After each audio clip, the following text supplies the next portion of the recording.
नमस्कार दोस्तों, मैं हूं विजेंद्र सिंह। टारगेट 360 चैनल में आपका स्वागत है। मैं आज आपके सामने विभाजन यानी कि भाज्यता पर आधारित प्रश्नों की बात करूंगा। ठीक है, प्रीवियस क्लास में मैंने आपको 2 का नियम, 4 का नियम, 8 का नियम, 3 का नियम, 9 का नियम, 5 का नियम, 10 का नियम ये बता चुका था। ठीक है, 2 के नियम में मैं एक बार रिपीट कर देता हूँ। 2 के नियम में संख्या का अंतिम अंक 2 से विभाजित होना चाहिए या संख्या का अंतिम अंक सम होना चाहिए, तभी वो संख्या कटेगी, अन्यथा नहीं कटेगी। ठीक है, कटने या ना कटने का मतलब विभाजन होगी। ठीक है, संख्या के अंतिम 2 अंक अगर 4 से विभाजित होते हैं तो वह संख्या 4 से पूर्णतः विभाजित होगी, अन्यथा नहीं। ठीक है, और यदि संख्या के अंतिम 3 अंक 8 से विभाजित हो तो वह संख्या 8 से विभाज्य होगी, अन्यथा नहीं।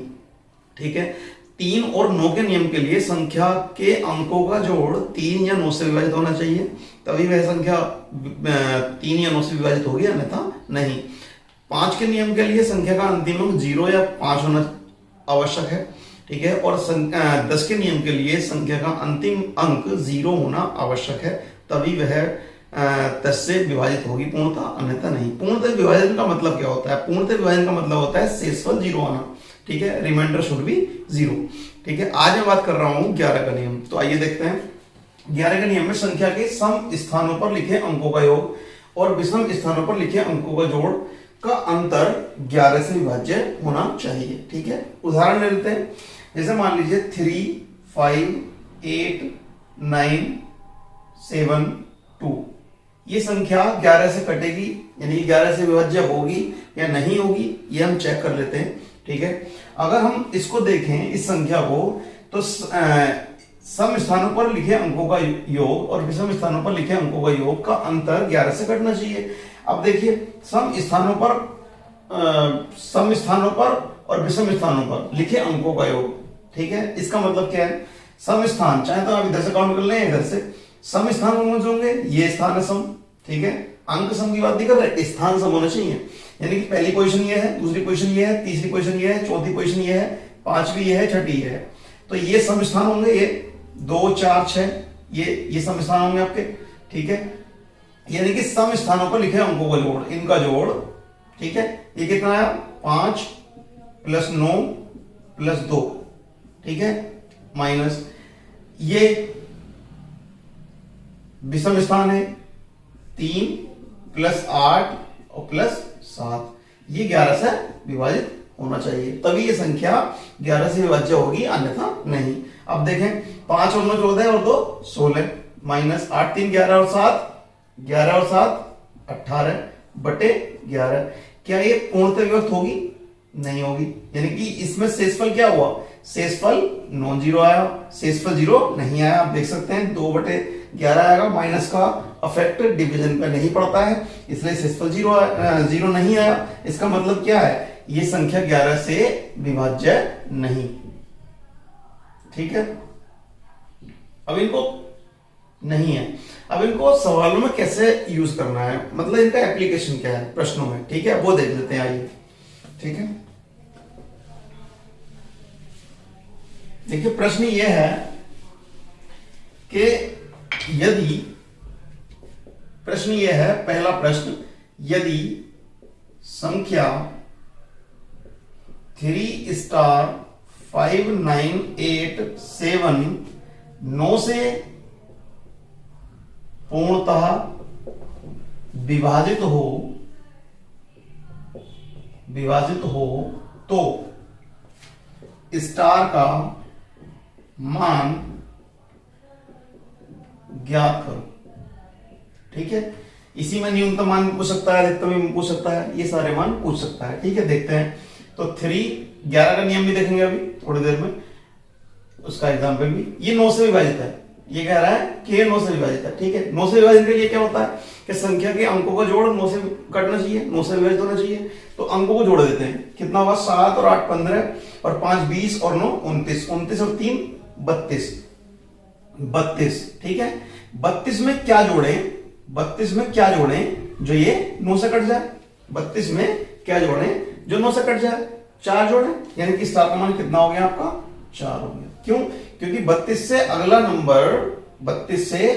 नंबर क्या होना चाहिए? 36। जो 9 से कटता हो। 32 से बड़ा नंबर कौन सा है जो 9 से कटता हो? जब आप टेबल पढ़ेंगे 9 की तो 9 चौक 36, ठीक है। यानी कि 32 में क्या जोड़ा जाए? 4 जोड़ा जाए, यानी कि स्टार के मान पे क्या होना चाहिए? 4 होना चाहिए, जिससे कि ये संख्या पूर्णतः विभक्त होगी, ठीक है, अन्यथा नहीं, ठीक है। अगला देख लेते हैं नेक्स्ट क्वेश्चन, क्वेश्चन नंबर 2। देखिए क्वेश्चन नंबर 2 में यदि संख्या ये 11 से विभाज्य हो, ठीक है, मैंने आपकी बार 11 को ले लिया है, ठीक है, तो स्टार का मान बताना है आपको। अब देखिए 3 स्टार 5 9 8 7, यहां एक्स भी दिया हो सकता है, ठीक है, ये 11 से विभाज्य है। इसका मतलब क्या है? ये एक छोड़ के एक का अंतर, यानी कि 3 + 5 + 8 माइनस ये आगे पीछे किसी को ले सकते हैं, उल्टा भी लिख सकते हैं। मतलब मैंने जो सम स्थानों पर लिखे अंकों का योग और विषम स्थानों पर लिखे अंकों का योग का अंतर बोला है। अंतर का मतलब है विषम स्थान पहले ले सकते हैं आप, विषम स्थानों के अंकों का योग पहले ले सकते हैं आप, और सम स्थानों के बाद में ले सकते हैं, उससे कोई फर्क नहीं पड़ेगा। यानी कि स्टार प्लस 9 और प्लस 7 बटे 11, तो 3 5 8 8 16 माइनस 9 7 16, ठीक है, और प्लस स्टार बटे 11, ठीक है। यानी कि ये क्या आया? 0 प्लस स्टार बटे 11। देखिए 0 मतलब ये जो नंबर है ये ऑलरेडी डिवाइड है, ये 0 स्टार का मान ऐसा क्या रखें तो ये 11 से कट जाए, 0 रख सकते हैं, ठीक है, 11 भी रख सकते हैं, लेकिन स्टार क्या है? एक अंक की संख्या है, ठीक है, यानी कि एक अंक है सिंगल, तो स्टार का मान यहां पे कितना हो गया? स्टार का मान होगा आपका 0, ठीक है ना। क्लियर होगी बात यहां तक? तो स्टार का मान हमारा हो गया 0।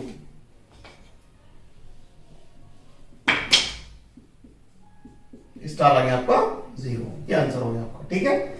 ये हो गया 11 का नियम। नेक्स्ट क्वेश्चन लिखिए, अगला प्रश्न देखिए, एग्जाम में पूछा गया है। अगला प्रश्न यह है कि यदि क्वेश्चन नंबर 3, यदि संख्या A5 A7 में 335 जोड़ने पर 8B2 प्राप्त होता है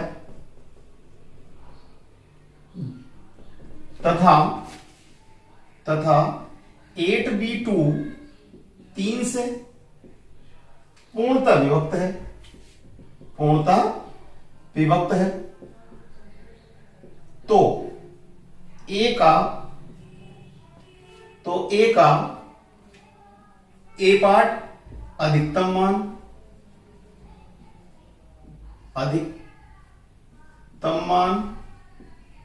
B पार्ट न्यूनतम मान, ठीक है, और C पार्ट A के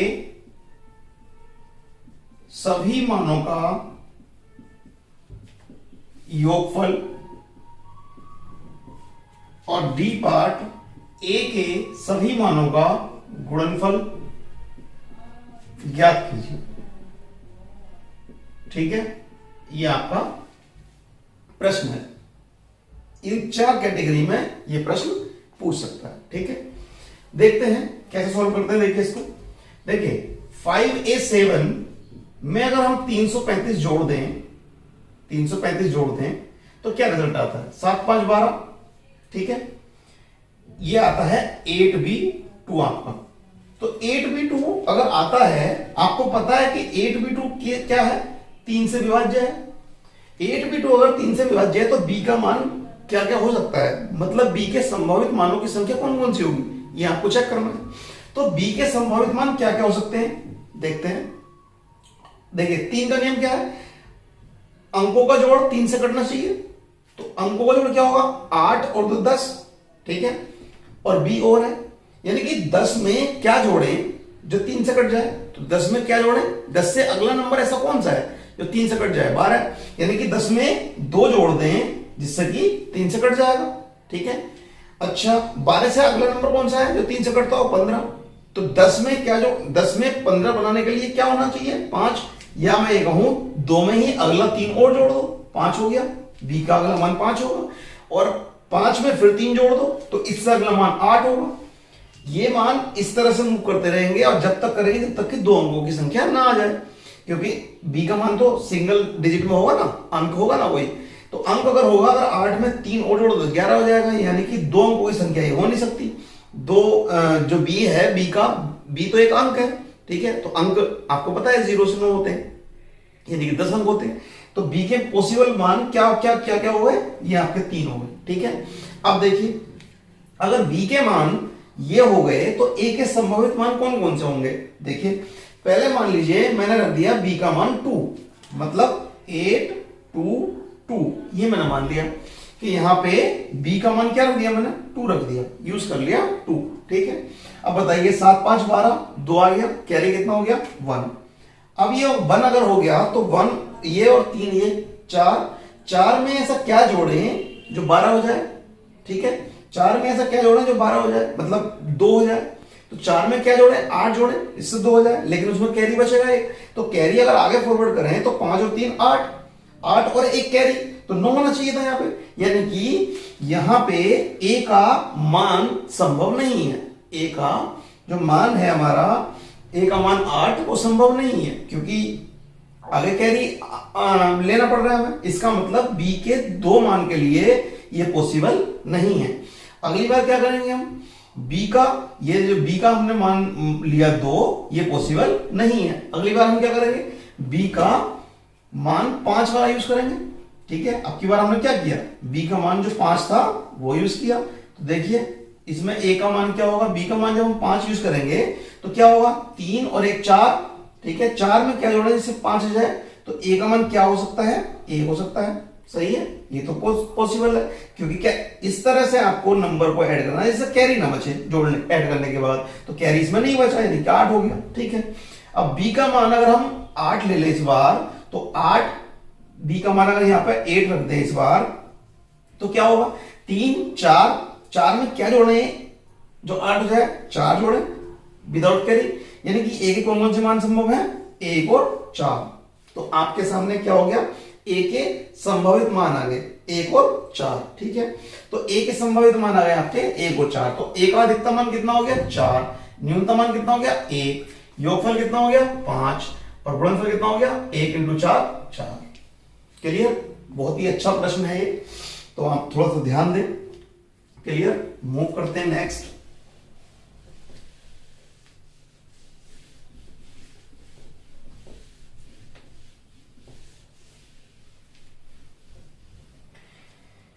देखिए, मैंने अभी बात की विभाजन यानी कि भाज्यता पर आधारित प्रश्न, ठीक है।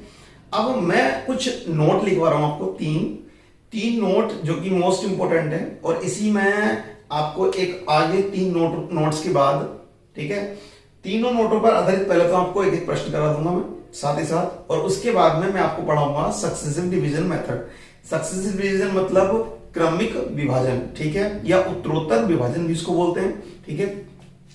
तो नोट नंबर 1 आप नोट कीजिए। नोट नंबर 1 जो है आपका वो है, यदि किसी संख्या को, नोट करते चले आप, किसी संख्या को क्रमशः a, b, c से विभाजित किया जाए तो शेषफल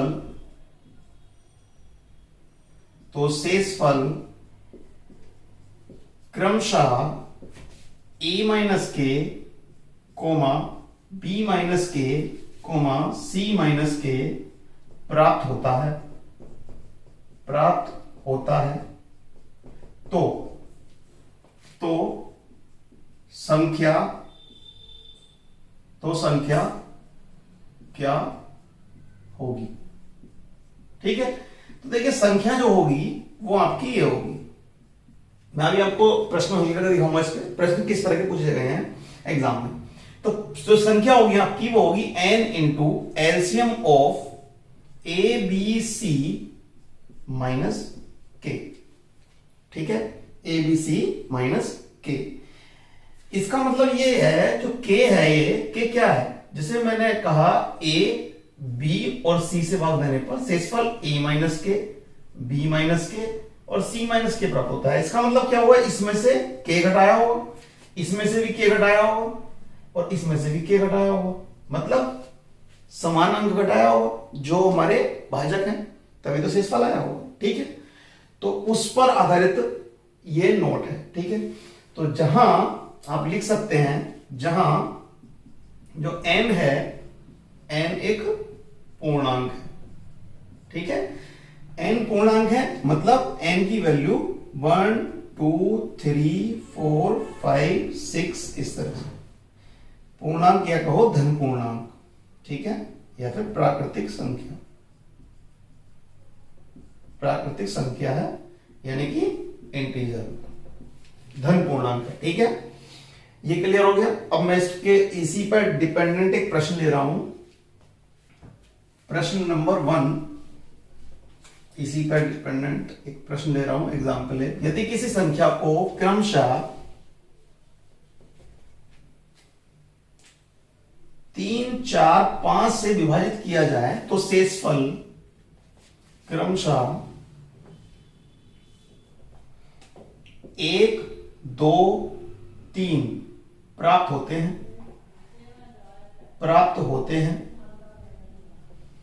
तो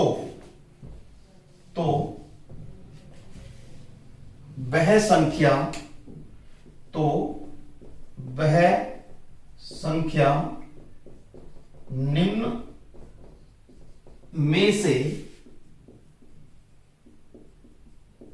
कौन सी होगी। ठीक है, देखिए इस तरीके से कराऊंगा पहले मैं प्रश्न को हल, उसके बाद मैं शॉर्टकट बताऊंगा एक किस तरह से आप हल कर सकते हैं उस प्रश्न को। ठीक है, देखिए प्रश्न के जो ऑप्शन है, ऑप्शन यहां पर लिख देते हैं हम, ऑप्शन लिख देते हैं। ऑप्शन होंगे आपके 117, बी ऑप्शन 118, सी ऑप्शन 119 और डी ऑप्शन 120। ठीक है, देखिए अगर मैं उस संख्या की बात करूं, मान लो कैपिटल N, तो N into LCM of 3 4 5 minus के कितना होगा, देखिए 3 से 4 से 5 से भाग देने पर शेषफल 1 2 3 प्राप्त हुआ। कितना कम हुआ, 2, कितना कम हुआ, 2, कितना कम हुआ, 2, यानी कि के का मान मैं कह सकता हूं 2 है। के का मान क्या है, 2 है। मैं इजीली कह सकता हूं कितना कितना कम हुआ, सेम कम हुआ, यानी कि ये कितना आया, इसका एल्सियम लेंगे तो 5 चौक 20 दिया 60, 60 n माइनस 2 ये आया। n की वैल्यू अगर हम 2 रखें, सॉरी n की वैल्यू अगर हम 1 रखें तो n1 पहली संख्या होगी, कितनी होगी आपकी, ये होगी आपकी 58। ठीक है, और अगर हम n की वैल्यू, स्मॉल n की वैल्यू 2 रखें तो कैपिटल N की वैल्यू कितनी आएगी आपकी 118। ठीक है, जो कि आपका आंसर है। क्लियर, ये तो हो गया मेथड से। शॉर्टकट देख लेते हैं। शॉर्टकट देखें तो अगर हम शॉर्टकट की बात करें तो आप देखिए, आपको पता होगा कि विभाजन के नियम आपको मैंने पढ़ाए। विभाजन के नियम में सबसे आसान रूल कौन सा है, 5 का नियम है। तो सबसे पहले सबसे आसान रूल देखो, सबसे आसान रूल 5 का। 5 के नियम के लिए संख्या का अंतिम अंक 0 या 5 होना चाहिए। अब अगर देखिए 5 के नियम से कौन से ऑप्शन को भाग देने पर शेषफल 3 आता है, क्या 117 को 5 से भाग करें शेषफल 3 आएगा, 2 आएगा। यहां 3 आएगा, बिल्कुल आएगा। यहां 4 आएगा, नहीं होगा। यहां शेषफल आएगा नहीं, 0 होगा। यानी कि आंसर 5 के नियम से कौन सा आ गया, 118। अगर ये मतलब इसको अप्लाई करने से अगर 2 आंसर आते तो आप 3 का और 4 का नियम चेक करते आगे। ठीक है, अदरवाइज पहले ही आउट कर सकते हैं ऑप्शन को ही। ठीक है, तो शॉर्ट ट्रिक आप समझ सकते हैं किस तरह से अप्लाई कर सकते हैं। तो इसलिए इस नोट को याद रखना जरूरी नहीं है। ठीक है, जब ऑप्शन दिए होते हैं ना, ऑप्शन दिए होते हैं तो हम पर्टिकुलर इस मेथड से नहीं जाएंगे। ठीक है, विदाउट ऑप्शन में आप सोच सकते हैं ऐसी संख्या बहुत सारी हो सकती है, ऐसी संख्याएं बहुत सारी होंगी। n का मान 1 रखो, 2 रखो, 3 रखो, 4 रखो, आती रहेगी, अनंत संख्याएं होंगी। अब पता नहीं उसमें से कौन सी संख्या ऑप्शन में दी है, इसलिए आप ऑप्शन से जाएं, आसान रहेगा, क्योंकि अगर हजारों में पूछ ली तो आपको पता नहीं चलेगा इनका मान रखना क्या है, प्रॉब्लम होगी। इसलिए आप ऑप्शन से कर सकते हैं इस प्रश्न को, ठीक है। नेक्स्ट नोट नंबर 2 आपका है। नोट नंबर 2 में यदि किसी संख्या को क्रमशः ए बी सी से भाग दिया जाए, क्रमशः ए बी सी से भाग दिया जाए, ए कोमा बी कोमा सी से भाग विभाजित किया जाए, शेषफल सदैव के प्राप्त होता है, ठीक है, के प्राप्त होता है, तो वह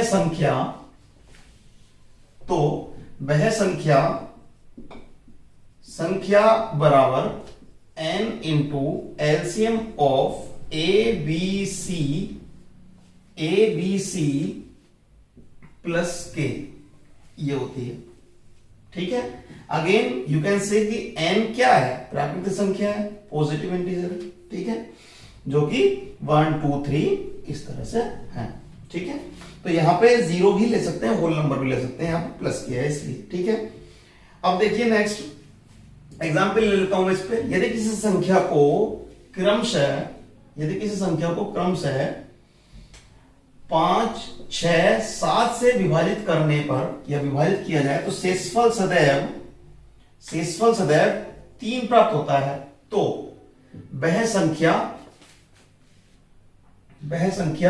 है। ऑप्शन मान लीजिए, ऑप्शन यहां पर दे रहा हूं मैं आपको, ठीक है। तो ऑप्शन रख सकते हैं आप, एक सेकंड में ऑप्शन बना कर रख देता हूं इसको।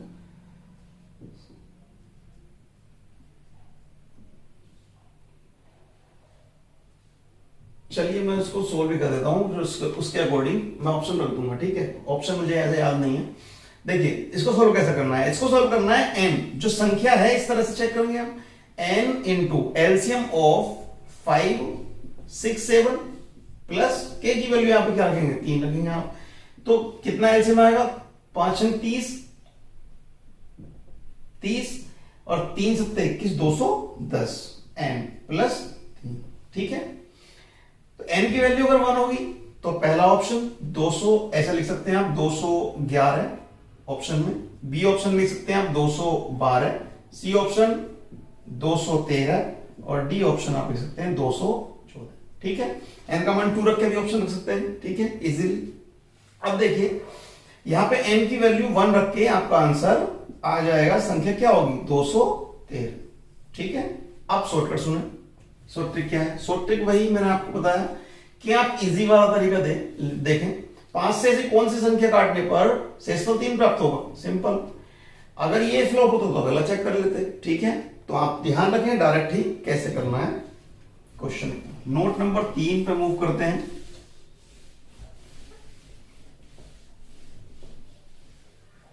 ठीक है। नोट नंबर 3 आपका है, यदि किसी संख्या में के जोड़ने पर वह संख्या क्रमशः एबीसी से पूर्णतः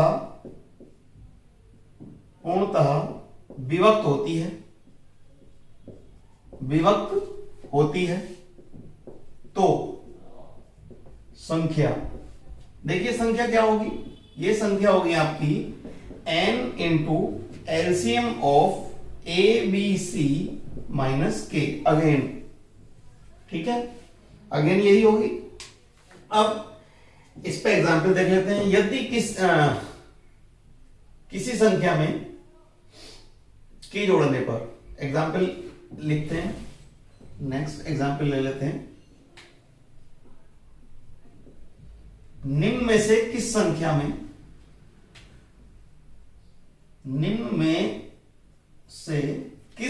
में 5 जोड़ने पर वह संख्या 6,7 से पूर्णतः विभक्त होगी। ठीक है, देखिए ऑप्शन लिख सकते हैं आप। ए ऑप्शन आपका 77, बी ऑप्शन आपका 78, सी ऑप्शन आपका 79, डी ऑप्शन आपका 80। ठीक है, अब देखिए अगेन पहले मैं तरीके से बता रहा हूं आपको। तरीका होगा, संख्या जो होगी n वो होगी आपकी n into small n into LCM of 6,7 minus के कहां होगा 5 होगा। के की वैल्यू कहां होगी, कितनी होगी इसमें 5 होगी, यानी कि 42n माइनस 5। n की वैल्यू अगर हम 1 रख दें तो n1 पहली संख्या होगी, कितनी होगी 37।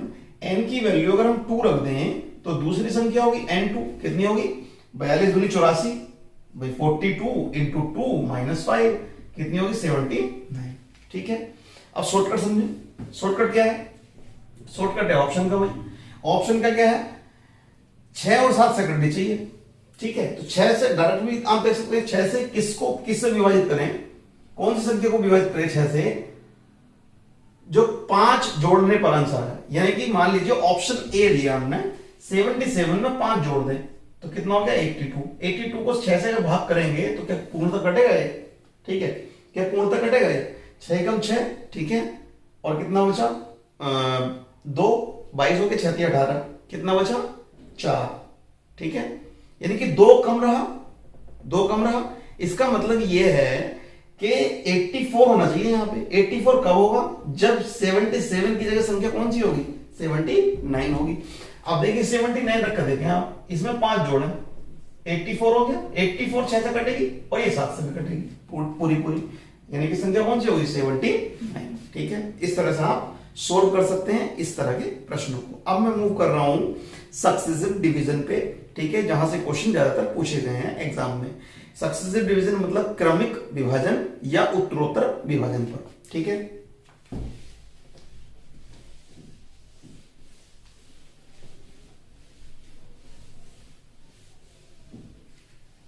उत्तरोत्तर विभाजन के जो प्रश्न है, उत्तरोत्तर विभाजन के जो प्रश्न है वो आपके एसजी यादव में भाज्यता भाग की गुणनफल विधि पर आधारित प्रश्न का एक टॉपिक है, उसमें दिए हुए हैं। ठीक है, इस टॉपिक में देखें आप, जो मैं पढ़ाने जा रहा हूं आपको, यानी कि सक्सेसिव डिवीजन।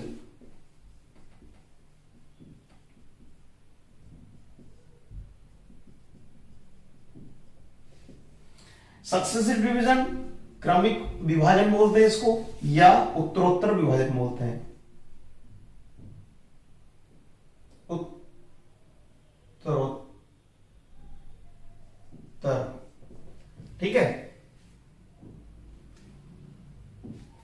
उत्तरोत्तर विभाजन, या इसको एक और नाम देते हैं क्रम से। ये वाला क्रम से, क्रम से नहीं, क्रम से। ये वर्ड इसमें और इसमें क्रमशः अंतर है दोनों। ठीक है, ठीक है, ये होता है एक के बाद एक 1 by 1, और ये होता है लगातार कंटिन्यू, मतलब जो कंटिन्यू विभाजन करते हैं। ठीक है, तो मीनिंग पे नहीं जा रहे हैं। आप देखिए इसमें किस तरह के प्रश्न पूछे जाते हैं। मैं डायरेक्ट प्रश्न से ही आपको बता देता हूं ये टॉपिक किस तरह का है। ठीक है, मैं एक प्रश्न ले रहा हूं पहले। यदि किसी संख्या को क्रमिक रूप से 4,5 से विभाजित किया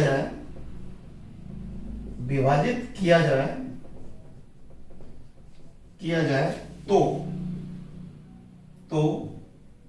शेष फल क्रमशः 1, 4 प्राप्त होते हैं। अब यदि इसी संख्या को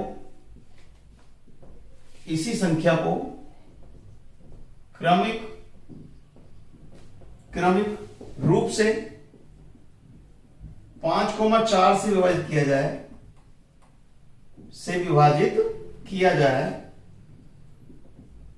किया जाए तो शेष फल होंगे। ठीक है, ऑप्शन देखिए, 4,1, बी ऑप्शन 3, 2, ठीक है, और सी ऑप्शन 2, 3 और डी ऑप्शन 1, 2 या 2, 1 कुछ भी लिख सकते हैं आप, ठीक है, क्योंकि आंसर तो हमारा एक जो होना चाहिए वो है ही, आ चुका है। देखिए इसको कैसे सोल्व करना होता है, इसको सोल्व करना है आपको, जो भाजक हैं आप इस तरह से रख लें और शेषफल नीचे रख लें, ठीक है, और शेषफल नीचे रख लें, इधर मैं देता हूं, देखिए जो भाजक हैं आप यहां रख लें और शेषफल नीचे रख लें। ये क्या है, भाजक आपका, ठीक है, इसको मिटा देता हूं मैं थोड़ी देर के लिए। ये क्या है हमारे भाजक, नीचे की लाइन में लिया आपने शेषफल जो आए थे, ठीक है, लाइन खींचे, आपको शुरू करना है यहां से, ठीक है, राइट मोस्ट से, शेषफल के राइट मोस्ट से, और क्रॉस मल्टीप्लाई करते हुए नीचे वाले को जोड़ना है, यानी कि 4 इंटू 2 प्लस 1, ठीक है, ये आपकी न्यूनतम संख्या है। ये कौन सी संख्या है आपकी, न्यूनतम संख्या। ये जो आपकी संख्या है वो आपकी है न्यूनतम संख्या है आपकी, ठीक है, यानी 4 दूनी 8 और 1 9। 9 ऐसी संख्या है न्यूनतम जिसको 4 और 5 से क्रमिक विभाजन करने पर शेषफल 1 और 4 प्राप्त होते हैं, ठीक है, यानी कि हमारे पास अभी संख्या ही है, क्रमिक रूप से 5 और 4 से विभाजित करने पर शेषफल नहीं है हमारे पास। तो क्रमिक रूप का मतलब क्या है, क्रमिक रूप का मतलब यह होता है कि जो संख्या हमारे पास 9 आई है, मैं इस प्रश्न को मिटा रहा हूं समझाने के लिए, यहां पे देखिए जो संख्या हमारे पास क्या आई है, 9 आई है, जो ये संख्या आई है क्रमिक रूप का मतलब यह है, पहले 4 से विभाजित किया तो 4 दूनी 8, कितना आया, शेषफल आया 1, ठीक है। अब जो भागफल आया ना 2, इसको हम अगले भाजक से भाग कर रहे हैं, क्रमिक रूप का मतलब है ये, ठीक है, सक्सेसिव डिवीजन। अब हम इसमें भाग तो जाएगी नहीं, इसका मतलब शेषफल कितना हो जाएगा, 1 2 हो जाएगा, सिंपल, ठीक है, गलती कर दी शायद,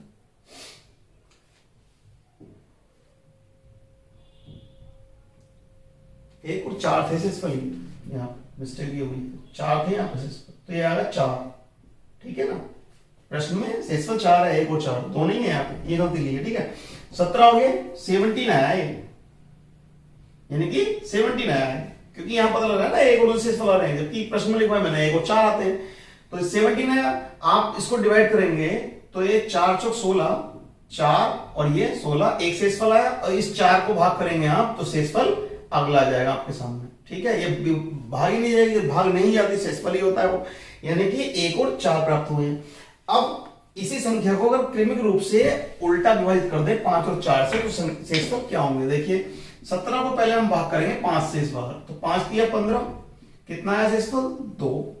अब 3 को भाग करेंगे आप 4 से, तो शेषफल कितना आएगा 3, तो शेषफल क्रम से कितना हुआ 2,3, ये आपका आंसर होगा, ठीक है। इस तरह से आपको ध्यान रखना है इस टॉपिक को, सही है।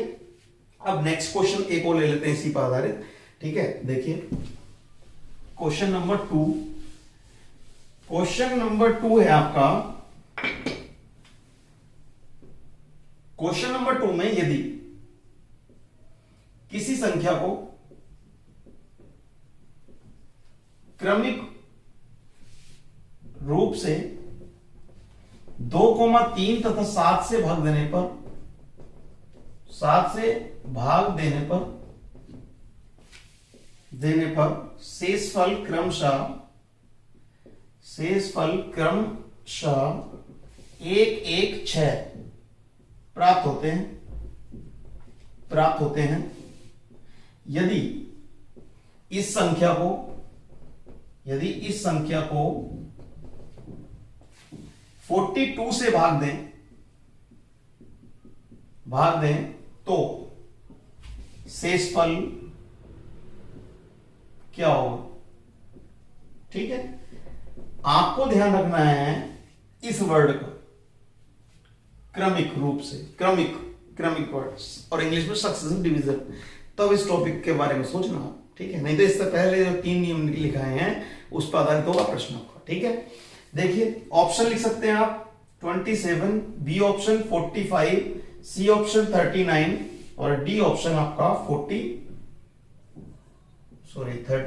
ठीक है। देखिए 2, 3 और 7 ये क्या लिया हमने? भाजक। ये क्या लिया हमने? भाजक। और शेषफल क्या है? 1, 1, 6। तो ये क्या आ गया हमारे? शेषफल। अब मैं आपको इसमें एक और एक्स्ट्रा पॉइंट बताने वाला हूं, ठीक है। अगली संख्या कौन सी होती है? संख्याएं बहुत सारी होती हैं, ऐसी अनंत संख्या होती हैं। ऑप्शन में क्या दी है डिपेंड करता है, ठीक है। देखिए अगर मैं इसको लेके मल्टीप्लाई करूं तो 3 इंटू 6 प्लस 1 ये आएगा। 3 इंटू 6 प्लस 1 ये आएगा, नहीं आएगा? ठीक है।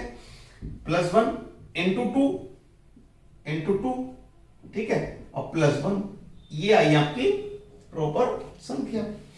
6 × 18, एक 19, 2 × 38 और एक 39, ठीक है। ये संख्या कौन सी आई है? ये न्यूनतम संख्या आई है, एन मिनिमम नंबर आया है, यानी कि कौन सी संख्या आई? न्यूनतम संख्या।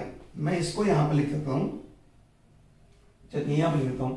जो n1 संख्या आई वो कितनी आई? 39। अगली संख्या अगर हमें लेनी हो, अगर अगली संख्या इससे लेनी हो, वैसे आंसर तो इस प्रश्न के हिसाब से ही आ जाएगा, इसमें आ जाएगा कि इसी संख्या को और 39 को ही आप 42 से भाग दे दें तो आंसर कितना होगा? शेषफल में 39 होगा। आंसर तो आपको मिल गया। लेकिन इससे अगला नंबर लेना होगा मैं, तो क्या करना होगा? तो जो हम इससे पहले वाले नोट में n इंटू एलसीएम ऑफ ये जोड़ रहे थे 2, 3, 7, मतलब n इंटू एलसीएम ऑफ भाजक, जितने भी भाजक आपके हैं 2, 3, 7, अगर जोड़ दें हम इसमें तो अगेन 1 by 1 नंबर्स आते रहेंगे, ठीक है। अगली संख्याएं आती रहेंगी आपकी, ठीक है। तो मिनिमम नंबर आता है इस तरह से हमारा, ठीक है। क्लियर हो गया यहां तक? तो इस टॉपिक को ध्यान रखें आप। ये जो है अगेन बता रहा हूं, एसडी यादव में भाग की गुणनफल विधि पर आधारित प्रश्नों के टॉपिक में दिए हुए हैं इसके प्रश्न, ठीक है। तो आप उनको सोल्व करें, ठीक है। और कोई किसी तरह की समस्या मैं समझता हूं आपको नहीं आएगी, अगर फिर भी आती है तो आप पूछ सकते हैं कमेंट में, या फिर आपको मैंने व्हाट्सएप नंबर अपना दिया हुआ है, ठीक है। आपको अगेन आप नोट कर सकते हैं, इस पे आप अपनी प्रॉब्लम पूछ सकते हैं, ठीक है। नेक्स्ट देखिए अगला टॉपिक क्या है? अगला आपका है भाग विधि पर आधारित प्रश्नों का, ठीक है। भाग विधि पर आधारित प्रश्नों का। अब भाग विधि पर आधारित प्रश्न क्या है देखते हैं। यह भी विभाजन के रूप में ही आती है। भाग विधि क्या है? भाग विधि आपको पता है, भाज्य यहां क्या होता है? भागफल। यहां क्या होता है? शेषफल। और यहां क्या होता है? भाजक। और यहां क्या होता है? भाज्य। इससे एक फॉर्मूला आता है, सभी को पता होगा, भाज्य बराबर भाजक गुणा भागफल प्लस शेषफल। तो ये याद रखने का है, ठीक है। इस पर आधारित मैं एक प्रश्न करा देता हूं, ठीक है। बाकी प्रश्न आप देख सकते हैं। अगेन मैं ये कहूंगा एसडी यादव। एसडी यादव को क्यों बोल रहा हूं मैं? एसडी यादव को इसलिए बोल रहा हूं, टॉपिक वाइज प्रश्न उसमें आपको मिल जाएंगे, अलग अलग टॉपिक के। अब ये कोई टॉपिक हमने पढ़ा है तो उसी पर आधारित प्रश्न हमें अगर मल्टीपल मिल जाए 8, 10 या 15, 20 तो प्रैक्टिस अच्छी जाती है हमारी, ठीक है। तो बेसिक में स्टार्टिंग में आप एसडी यादव को फॉलो करें, उसके बाद अदर बुक कर सकते हैं, RS अग्रवाल या किरण प्रतियोगिता या कोई और काफी सारी पब्लिकली हैं बुक्स, काफी सारे राइटर्स की। तो कोई भी किताब फॉलो कर सकते हैं आप, ठीक है। देखिए इसमें इस पर आधारित प्रश्न क्या है। एक क्वेश्चन लिखवा रहा हूं मैं। विभाजन के एक प्रश्न में भाजक भागफल का 10 गुना व शेषफल का 5 गुना हो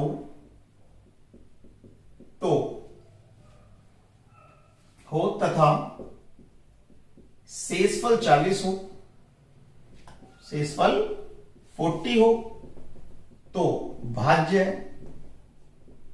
क्या होगा? ठीक है, option 240, B option 4040, 440 and D option 4000, या इसको कर सकते हैं आप 3000। ठीक है, ये आपके 4 ऑप्शन हो गए। ठीक, अब देखिए कैसे सोल्व करना है इसको।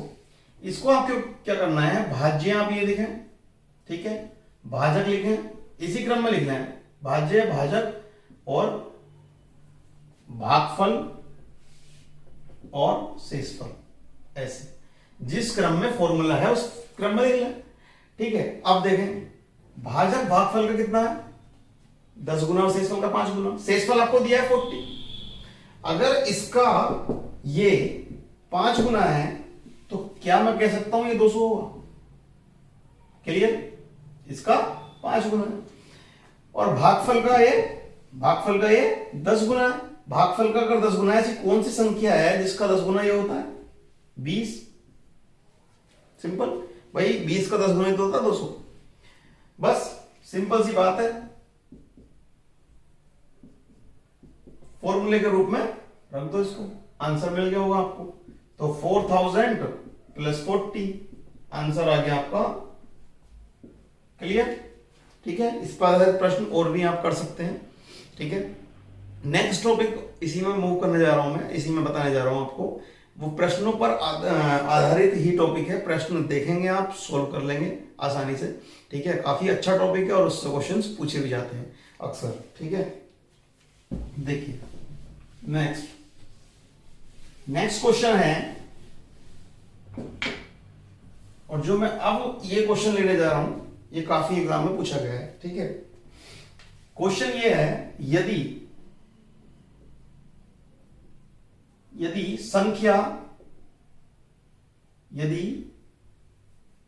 किसी संख्या को 49, या इससे पहले आपका कुछ और ले लेते हैं, यदि किसी संख्या को 48 से भाग देने पर शेषफल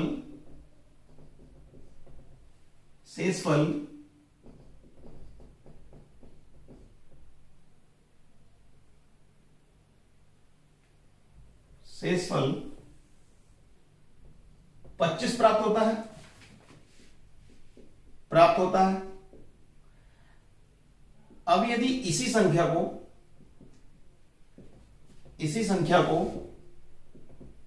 8 से भाग दें तो शेषफल क्या होगा? ठीक है, इसी संख्या को 8 से भाग दें, शेषफल क्या होगा? ऑप्शन 2, 1, 3 और 5। ठीक है, इस तरह के प्रश्न काफी ज्यादा पूछे जाते हैं। ठीक है, अब आपको पता होगा, वैसे तो आपने पढ़ा होगा तो, कि डायरेक्ट आपको ये बता दिया जाता है सीधे कि जो शेषफल है बाद वाला उसी को सीधे 8 से भाग करें और आंसर आ जाएगा।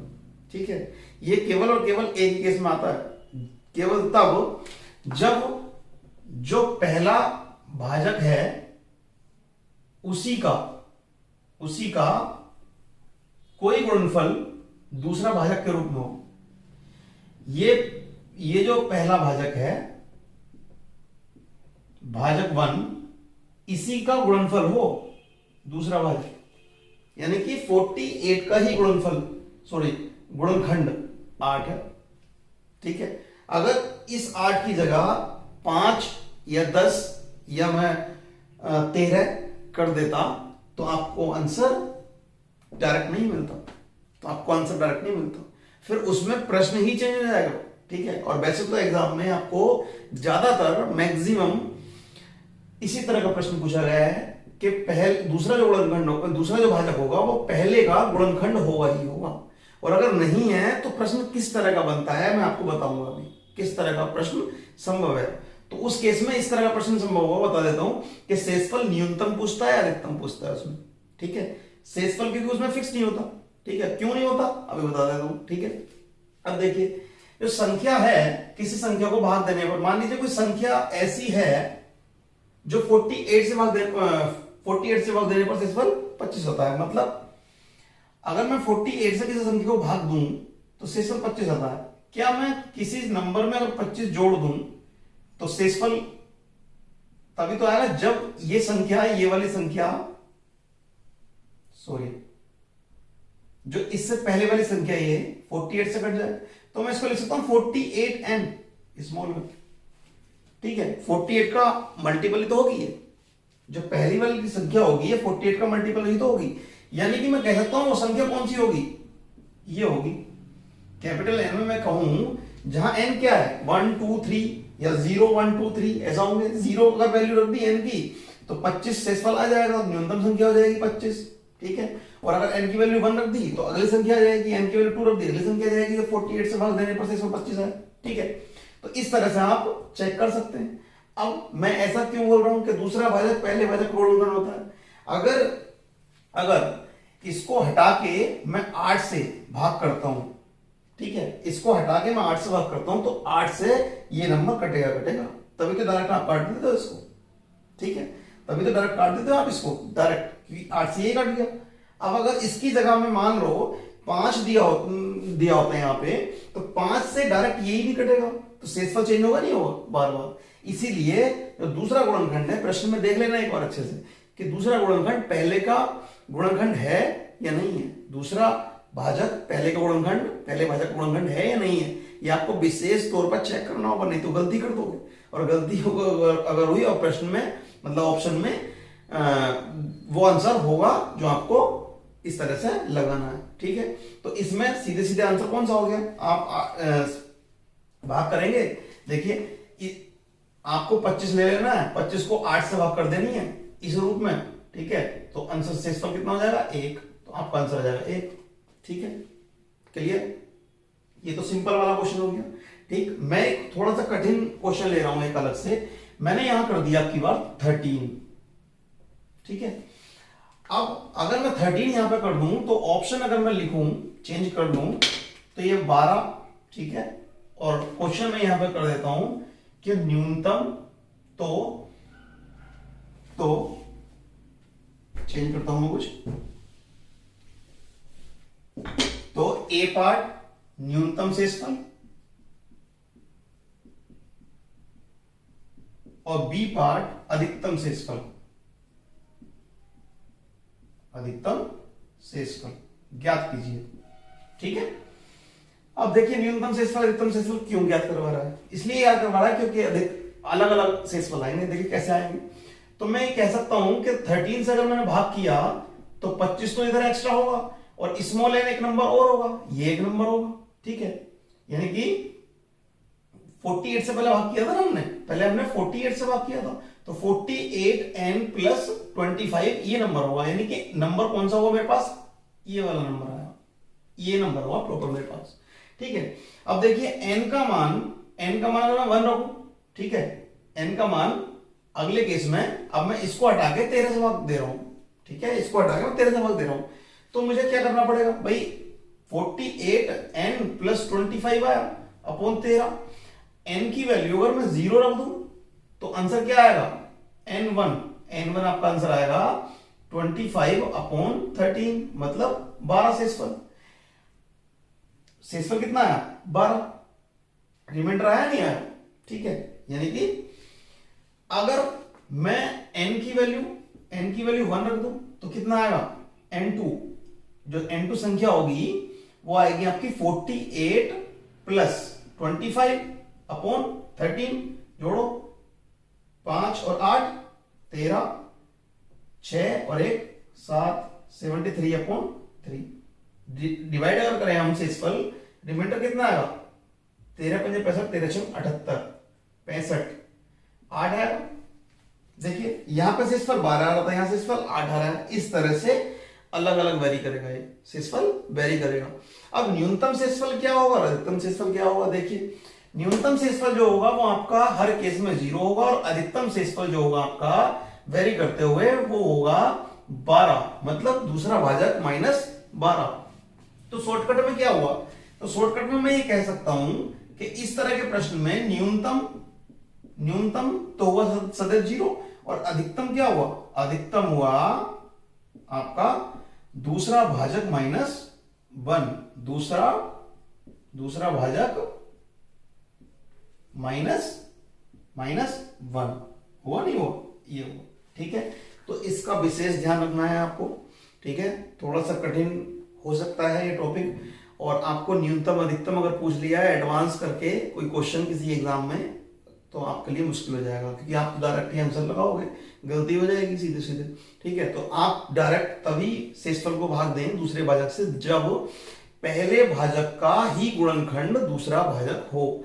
यानी कि जो दूसरा भाजक दिया है प्रश्न में वो चेक कर लेना पहले का गुणनखंड है या नहीं है, और अगर नहीं हुआ तो आपको न्यूनतम और अधिकतम शेषफल ही पूछेगा, अदरवाइज कोई और शेषफल नहीं पूछेगा, क्योंकि शेषफल वेरी करता है। ठीक है, न्यूनतम 0 होगा और अधिकतम होगा दूसरा भाजक -1 तक। ठीक है, क्योंकि हम किसी भी संख्या को अगर भाग करें किसी भाजक से, तो अधिकतम शेषफल जो आता है वो भाजक से कम तक आता है। ठीक है, तो इस वीडियो में मैंने आपको भाजकता पर आधारित प्रश्न और भाग विधि पर आधारित प्रश्न, ठीक है, विभाजन के बारे में बात की है।